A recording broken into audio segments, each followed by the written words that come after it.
utafiti wetu ulilenga kuchunguza kutakuwa na faida gani za kiuchumi na kijamii iwapo kama taifa tutaamua kutumia kwa kiwango kikubwa gesi asilia kwenye usafiri na usafirishaji. Tulikuwa tunataka tuangalie hivyo kwa sababu kama mnavyofahamu sekta ya usafiri ndio tunasema mama wa yote. Usafiri gharama yake ikiwa kubwa, hata mbolea kufika kwenu Songea itafika ikiwa gharama kubwa. Usafiri gharama yake ikiwa kubwa, hata mafuta yenyewe kuyasafirisha gharama zake zinakuwa kubwa. Na bei za bidhaa mbalimbali jinsi zinavyokuwa kubwa zinaenda kuathiri pia kwenye mfumuko wa bei. Hiyo nafikiri tunaelewa. Kwa hiyo tulikuwa tunaangalia kama gesi asilia ambayo inapatikana hapa nchini kama itatumika kwenye usafiri na usafirishaji inaweza ikawa na manufaa gani kwa kuzingatia kwamba gharama yake iko chini sana. Kama mtakumbuka wakati lita moja ya petroli au diesel inaenda kwenye 2,700 2,800, kilo moja ya gesi asilia ni shilingi 1,550. Kwa hiyo matokeo ya utafiti yanaonyesha kwamba ni kweli gesi kama itatumika kwenye usafiri hasa wa umma, tunazungumzia malori yanayokwenda safari ndefu, tunazungumzia mabasi na tunazungumzia hata taksi za hapa mjini na kwingineko, ni dhahiri kwamba gharama za usafirishaji zitakuwa chini. Sasa hii maana yake nini? Maana yake faida ya kwanza kabisa ni kwamba gharama za kupanda kwa mafuta wenyewe utakuwa umedhibitiwa kwa kiasi fulani. Na suala la tatu, kuna suala pia la emission control. Unajua diesel au petroli au mafuta mengine yote yanapoungua kwenye usafiri yanatoa carbon dioxide. Carbon dioxide ndio inayochafua hewa. Kwa hiyo hiyo sasa ni habari nyingine. Ikichafua hewa ina madhara gani kwa binadamu? Tutafuta wenyewe. Lakini kwetu tuliona kwamba ukitumia gesi ambayo ni gesi safi, uchafuzi wa hewa utakuwa kwa kiwango kidogo sana, utakuwa umepungua. Hiyo ni faida nyingine. Kwa hiyo in general haya yote ninayozungumza yanasaidia kuleta picha kwamba Watanzania wanaweza wakawa na hali bora zaidi kwa sababu gharama za maisha zitakuwa zimepungua, kwa sababu gharama za usafiri zitakuwa zimepungua. Tukiwa tunatumia gesi yetu wenyewe, tukumbuke pia kwamba hata employment itakuwa inaongezeka. Sasa changamoto ni nini? Na kitu ambacho tunajaribu kuishauri serikali, cha kwanza serikali itengeneze sera ambazo zitatoa kipaumbele matumizi ya gesi asilia. Na kwa kuanzia, hata serikali yenyewe tumeeleza pale ukumbini, ambayo ina magari mengi kuliko mmiliki mwingine yoyote. Serikali ikiamua kuonyesha nia ya dhati ya kisiasa kwa kubadilisha au kwa kuimport magari ambayo ni mapya, na ikaamua sasa haya yaanze kutumia gesi asilia, maana yake tutakuwa pia tunaokoa fedha nyingi za mafuta. Hilo la kwanza. Lakini la pili, sera pia ielekeze vyombo vya usafirishaji vianze kutumia nishati ambayo itakuwa ni nafuu zaidi, hiyo nishati ya CNG tunayozungumzia. Kwa hiyo kutokana na hayo, ina maana sasa itawezekana pia kutoa unafuu katika uwekezaji wa vituo vya CNG. Sasa hivi ukiangalia kuna vituo mpaka takwimu za sasa hivi kuna vituo 6 ambavyo ambavyo viko kati ya Mtwara, Dar es Salaam na mkoa wa Lindi. Hivi vituo havitoshi. Kama ambavyo tulijitahidi kutoa gesi Mtwara kufika Dar es Salaam, inawezekana pia tukatoa gesi Dar es Salaam kuelekea maeneo mengine. Inawezekana. Kwa hiyo hayo ni baadhi ya mambo ambayo tunapendekeza kwenye utafiti wetu. Na lingine, kupitia sera hizo sasa tutaona itawezekana hata kwa TRA kutambua magari ambayo yanaingia nchini na yanatumia CNG.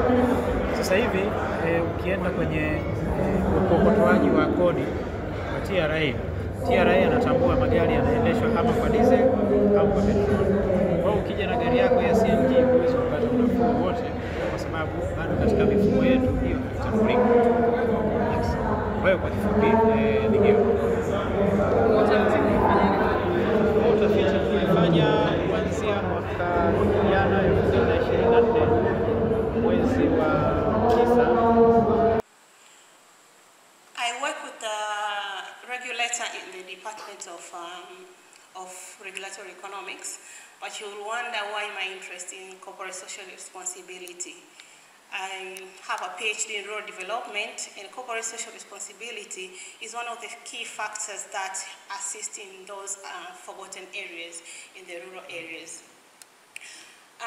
My presentation today is a study that we did, me and my colleague, Mr. Wilfred Mwakalosi. We did a study to assess the impact of corporate social responsibility initiatives in Tanzanian petroleum industry. First, we thought of doing the 2 case studies of TPDC and ECOP, but unfortunately we could not get enough data from ECOP to facilitate our study, so we managed to do the case of TPDC alone. So specifically,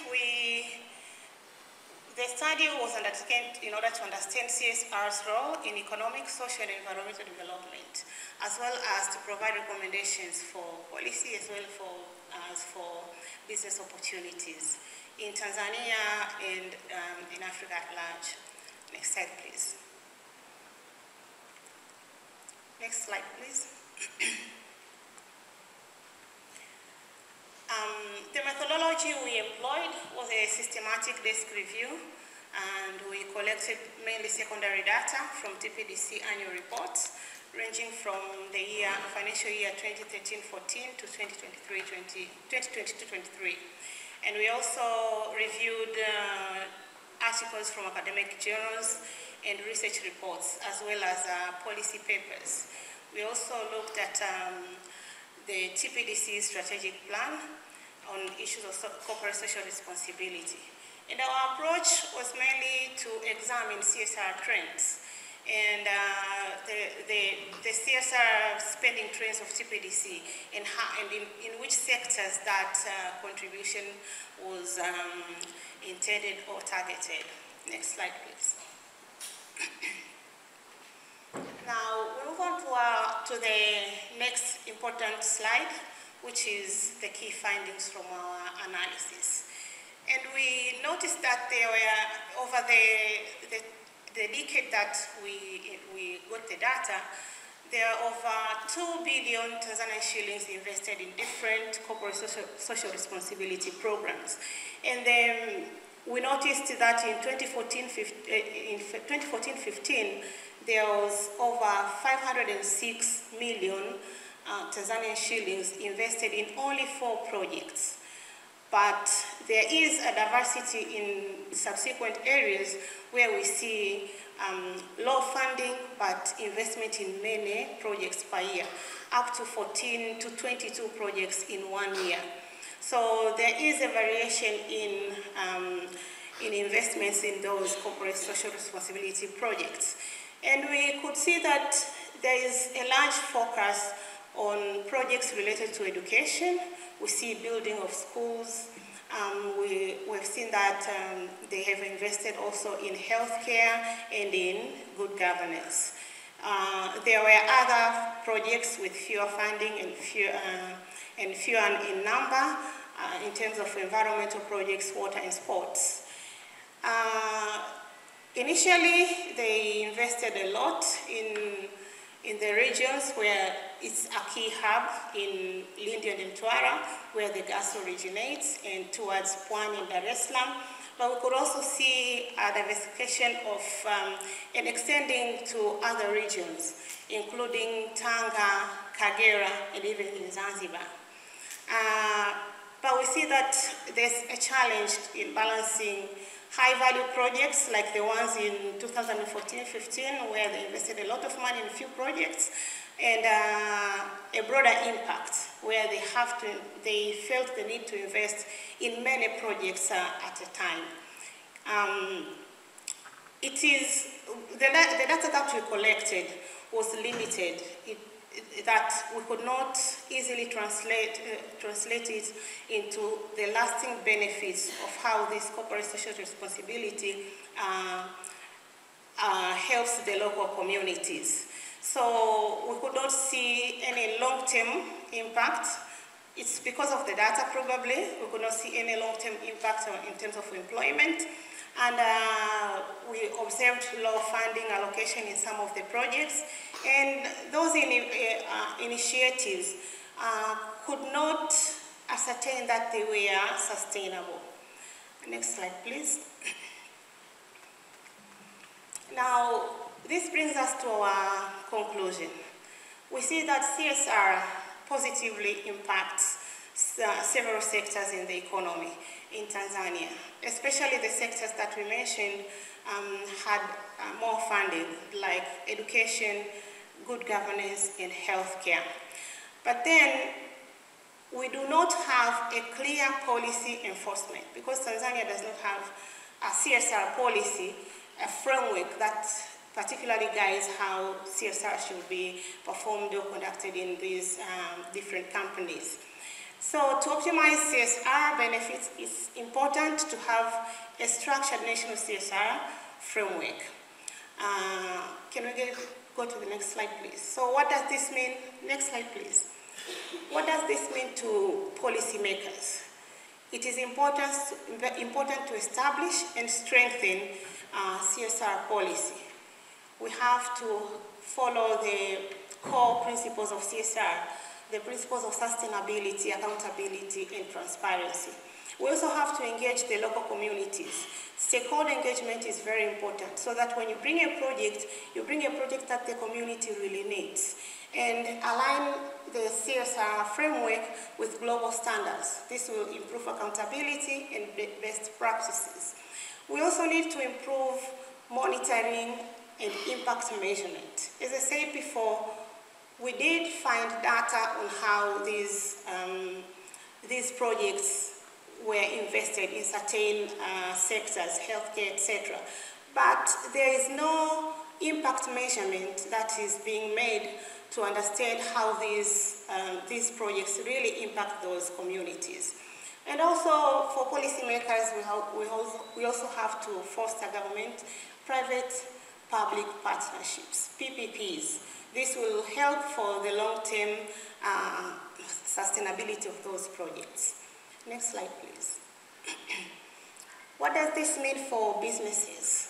Businesses can leverage on CSR. They can align CSR with government priorities to gain policy support. But how do they do this? We first have to have that CSR policy, CSR framework, in order for the businesses to align with government priorities.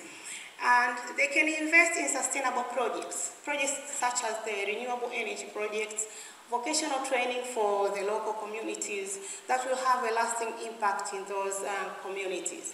And they can use CSR branding in order to gain community trust and for corporate reputation. Businesses can develop public-private partnerships so that they can drive long-term economic impact. With that said, I conclude my presentation, and I appreciate for your attention and for your interest in this.